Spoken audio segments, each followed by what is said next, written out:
Prima serie medaglie ancora che si assegnano a due misti ragazzi. Federico Rizzardi ritroviamo in corsia centrale per il team Veneto.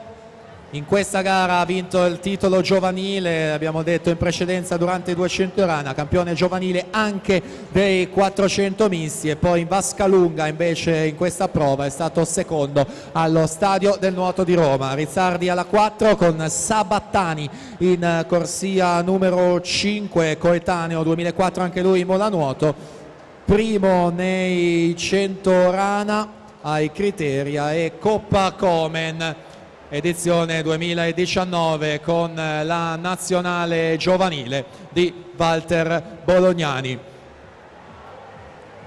Passaggio ai 100 metri, si conclude la frazione del dorso. Rizzardi 32,42, Sabattani 35,26, Bravaccini 35,86. Bravaccini specialista dello stile libero e della farfalla, sommando Roma e Riccione 4 volte in terza posizione.